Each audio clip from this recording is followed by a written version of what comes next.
Eu sou casada com o Geninho há 12 anos, tenho 3 filhos e começo falando sempre pela família porque é o ponto que eu acho mais importante e principalmente no ramo que eu tô, né, assim, como conselheira, família é base de tudo. Então não tem como começar a falar de mim sem falar do meu esposo e dos meus filhos. Da minha mãe, claro, do meu pai também, que me deram uma base extraordinária. E tudo que eu sou, hoje eu sou grata a eles e é graças aos dois. Na verdade, ele é meu primeiro namorado, né? Primeiro e único namorado, Geninho. E 12 anos de casados. A gente se conheceu quando ele estava jogando aqui no Inter. Eu faço direito, né? Então, entendo que esse curso é o curso mais propício para quem é conselheira tutelar, porque a gente fica conhecendo mais de leis, né? Mais por dentro do nosso trabalho. Porque o Conselho Tutelar trabalha direto com o Ministério Público e o Judiciário.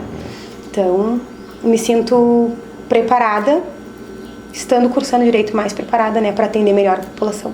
Bom, eu sou cristã, né, então eu congrego na Igreja Batista Vida Nova há 2 anos e pouquinho. Antes nós congregávamos na Assembleia de Deus, Ministério São Paulo. E desde que comecei a congregar, o que mais me interessou foi o Ministério Infantil. E desde então, comecei a trabalhar no Ministério Infantil, na escolinha da igreja, né, tendo bastante contato com as crianças. E isso foi me trazendo gosto, né, e foi o que despertou em mim a vontade pelo Conselho Tutelar. Assim, eu morei uma época no Nordeste, então eu vi bem uma realidade assim, muito diferente da nossa. E vi que eu poderia fazer alguma coisa para mudar. Não só lá, né, que precisa muito, mas aqui que também precisa.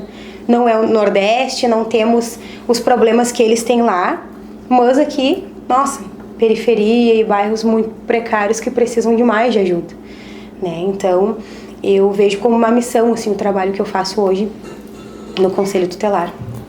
Eu gostar de criança não é o suficiente, né? Tu tem que entender qual é a função do Conselho Tutelar. O Conselho Tutelar, ele é um órgão de proteção de direitos e deveres de crianças e adolescentes. Então, vai muito além de tu gostar de crianças, né? Eu acredito que seja um pré-requisito, sim, tu ter aptidão por lidar ali com crianças, mas tu conhecer mesmo o trabalho, isso é essencial, assim, para exercer a função. Na verdade, as pessoas têm a ideia de que o Conselho Tutelar, ele veio para influenciar dentro da casa das pessoas, que veio para tirar a autoridade dos pais, né, ou dos responsáveis, e na verdade a função do conselho não é essa. O conselho, ele age em outras situações, né?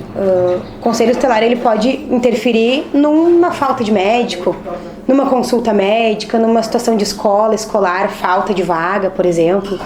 Claro que Gravataí tem uma situação assim peculiar, que infelizmente tem índices altos de violência, principalmente violência sexual. Então a gente atua muito nessa área, né, da garantia de direitos ali que, por certo, não precisava existir, porque a família era para garantir esses direitos, né? E quem são os maiores violadores desse direito, quem são os maiores violadores desse direito são os próprios familiares, a maior parte das vezes. Questão de agressão física, abandono, existe muito e é muito triste, né? Questão de abandono afetivo, abandono intelectual também temos muito. Questão assim, de negligência, de os pais não entenderem que o estudo é essencial, né? E é um dos direitos básicos da educação. Nós atendemos uma população bem vulnerável, mas também atendemos famílias de classe média, né?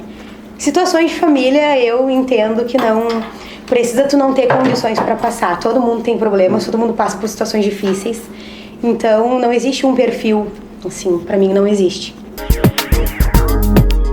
Nós tivemos um caso bem difícil, assim, que ficou conhecido Gravataí inteira, de uma menina muito jovem que acabou engravidando do padrasto por conta de violência sexual. Então, foi uma situação que chocou a todos, assim, né? Teve outra situação também que marcou e que a gente costuma ver na televisão.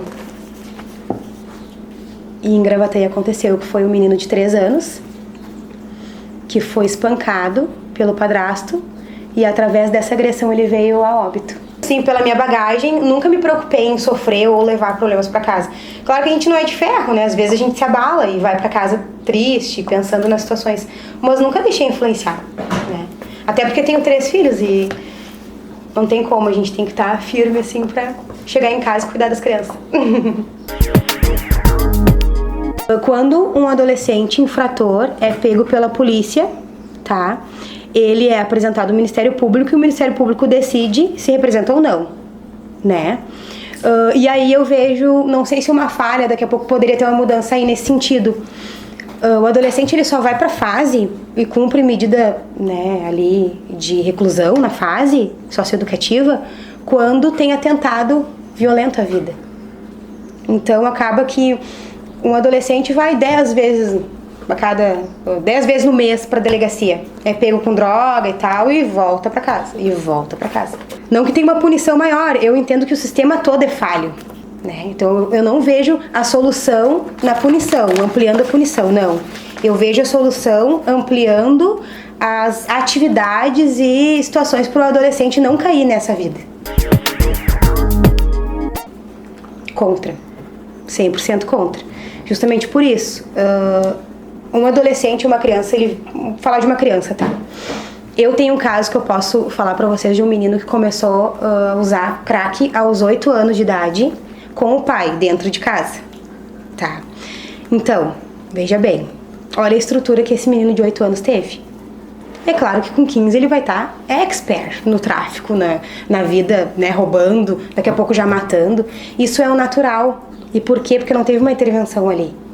Daqui a pouco não teve um centro social para ele participar, não teve um contraturno, né? Então, assim, são situações da vida. Como que eu vou querer que um menino desse porte, que aos 8 anos não teve estrutura nenhuma familiar, com 16 vá preso?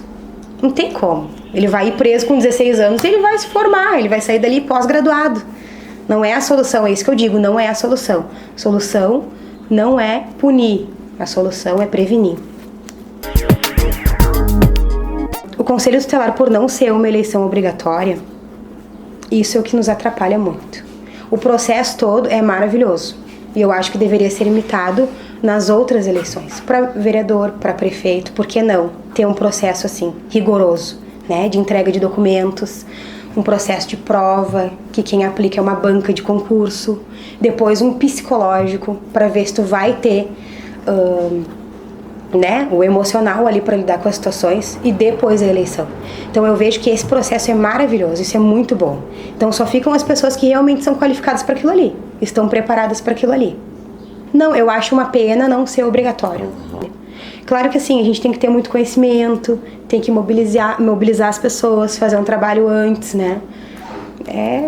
É aquela propaganda boca a boca. Muitas reportagens assim dos últimos dias mostravam o crescimento dos evangélicos nos conselhos tutelares, nos candidatos, né? Tu é evangélica, né? Como é que tu lida com as pautas de costumes, assim, quando tu vai fazer um atendimento? Por exemplo, tu vai fazer um atendimento a um menino gay que está sofrendo bullying na escola. Como é que tu trabalha com isso? Eu acho que a gente tem que saber separar, né? A minha opinião é uma, o meu trabalho é outro. E respeito em primeiro lugar. Então eu não deixo influenciar questões daqui a pouco de ideais religiosos ali, né, assim, preconceitos, não. É claro que eu tenho respeito, muito respeito. Não tenho. O meu plano hoje é trabalhar esses outros 4 anos, de janeiro em diante, fazer o melhor que eu puder para poder honrar cada voto que eu recebi. Essa é a minha meta.